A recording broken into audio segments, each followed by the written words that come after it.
Greetings from Greetings from Nairobi, Kenya. We've just returned from a wonderful week in Marsabit. It's in the north of Kenya, and it's on the edge of the desert. And Marsabit County is home to 14 different people groups, and every one of them is an unreached people group, meaning there's less than 2% Christians in each of those groups. And we worked with 3 of those people groups, the Borana, the Samburu, and the Rindele. And we help them create songs in their own language and their own cultural forms that actually repeat the training for their discipleship curriculum. And so the training can go into oral spaces. In most of these villages, our leaders say that the children who are going to school understand how to read and write, but most of their parents, and certainly all the grandparents, they don't know how to read and write. But they know how to sing, and they love songs, and they remember the words to their songs. And one of the highlights, one of the great joys that we've had this week, besides just being here in Kenya, was watching them embrace their role as a strategic artist. And we challenge them with the words of Exodus 31:3. And this is where God is speaking to Moses. And he's given him all the detailed plans to build the tabernacle and the wood poles and the fabric walls and all the details of the articles in the temple. And understand that they've left on their own in the middle of the wilderness. And he said, see, I've given skills to all of the craftsmen to make everything I've commanded you. And we encourage them with these words that God has given them the skills to do everything that they need to do, especially them as artists and the other artists in their community. Well, logistically, this has been the most challenging trip I think we've ever taken. Ever. Right from the get-go, before we even left Raleigh, we ended up having to rebook our flights a day late. When we got to Paris, France, we sat on that plane for 5 hours before it took off, and with that delay, we were late coming into Nairobi, and we had about 4 hours of sleep. Not about. We had 4 hours of sleep before we had to get back into a car and drive 8 hours north to Marsabit, but it was worth it. Well, and even then, Mary Lou's luggage didn't arrive, and because of the crutches, she didn't carry a carry-on. So she had no clothes except the clothes that she wore for 8 days. She re-washed these clothes and wore the exact same thing every day. I was grateful that it was dry air because it dried quickly and I wasn't sweating profusely. Additionally, we had a lost passport in the mix. So we were calling the airport and then the embassy to try to get it replaced, the airport to find it, and finally it turned up in a vehicle that we used for traveling. And obviously you saw Mary Lou's crutches. She broke her toe 2 days before we left. And so we spent a lot of those days in urgent care and at orthopedic specialists, seeing if it needed surgery and if she could be okay to travel. So it's been quite a challenge. And so she spent this whole time on crutches and in the airport in wheelchairs. So along the way, there were serendipitous moments as well. And so with all the challenges, there are also great joys. And our greatest joy is just being with the people. These are people that we've known for years. We work with them often with Freedom to Lead and develop some really close, just a sense of friendship and partnership in the gospel. And we just appreciate so much these people. But in addition to that, along the roadway, I wrote these things down. We saw herds of sheep, herds of goats, herds of cows, herds of camels. We had to stop to let camels pass and wait for them to get off the road. It was amazing. We saw baboons. We saw flocks of ostriches and individual ostriches, flocks of guinea fowl. Oh, the deek-deeks. Deek-deeks, like tiny little deer. And we had a photo of ourselves straddling the equator, standing on the equator. That was cool. So we are so glad we persevered through the challenges because God is doing amazing things here, even in the midst of COVID. He's doing amazing things, and it's just such an honor to be here and to be part of that, to make our contribution. And they're so excited. They said the songs are so important to them, and they want to see the ministry go forward. So there are 3 stories we would like to share with you as an invitation to pray for them. First one I want to share with you, his name is James. He's from the Rindele people. He is a gifted discipleship trainer, musician, and composer. But the one thing we had in common this week is that he also uses crutches, not because he broke a toe, but because he was in a terrible accident almost a year ago, and he lost his leg. And throughout the week, as he shared his story, and the difficult time that it was losing his leg. He's a young man, single young man.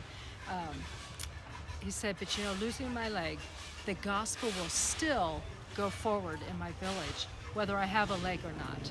And it was just really, it was really an amazing time together, that this white lady with crutches could be such an encouragement to him, but his encouragement to me, that God wastes nothing in our lives and he uses everything.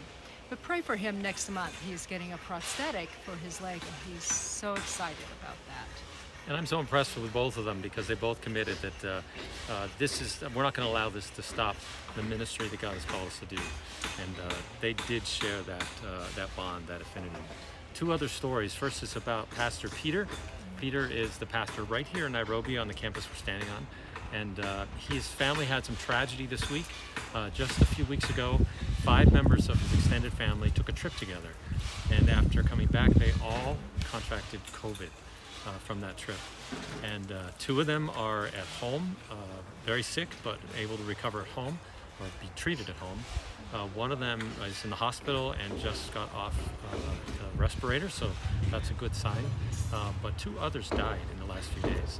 And this is part of his family unit. So they are pretty devastated. So please pray for him as he cares for his extended family this week. It's a big burden. And along the same lines, but not here in Kenya, Ken and Sue Saka are Bible translators that we partner with in Zambia.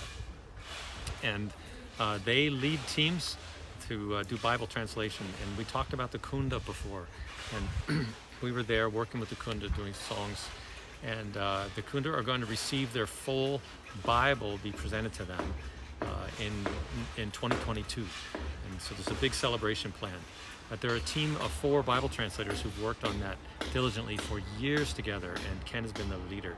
And we just received word that James, one of the Bible translators, just passed away 2 days ago from COVID. And he is the second of the 4 Bible translators to die in the last year. So they are devastated. Heavy-hearted. They're very, very heavy hearts. So pray for Ken and Sue. We haven't had a chance to talk to them on the phone, just some quick emails. And today we have no internet here. If you hear all the workers, it's one of them cut the cable or the broke a device. Anyhow, we don't have internet. So we're not able to keep in touch, but please pray for them. And also, I just want to encourage you along those lines, as we did encourage the congregation on Sunday, be careful. You know, just because we're people of faith, when our hands are dirty, we still wash them before we eat, because we know those are germs and we don't want to get sick. So it's not any challenge to our faith to say we're going to cover with a mask. We want to be careful where we go, because we don't want to get a virus that might make us sick.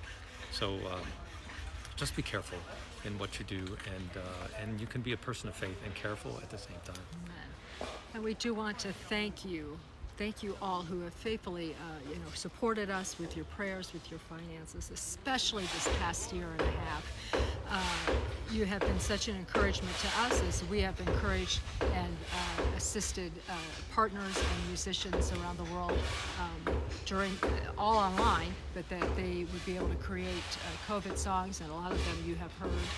But just encouraging them as they are out now getting back into their villages and ministries that God has for them. Thank you for staying with us. Yes, we've done all we can to encourage them, and but we've also invested in the next generation of leaders. We really feel called to, at this stage of our lives, to be doing everything we can to build up, to teach others, who will teach others also, like Timothy teaches.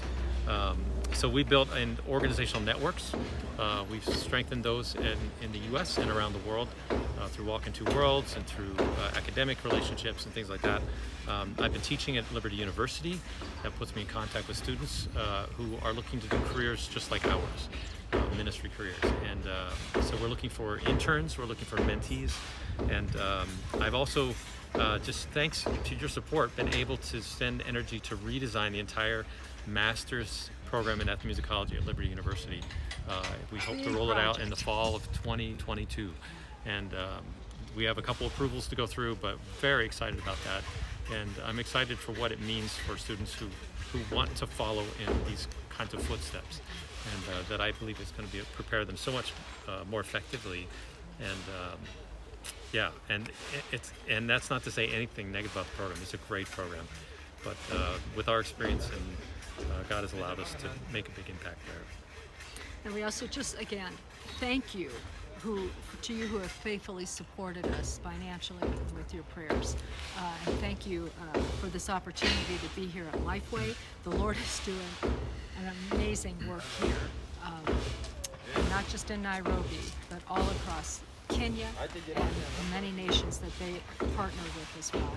And what a joy to be able to do the small part that God has blessed us to be able to do. Yeah, we wish you could be here and see and hear the testimonies and all that, because those of you who are supporting us with prayers and with finances, you're part of this.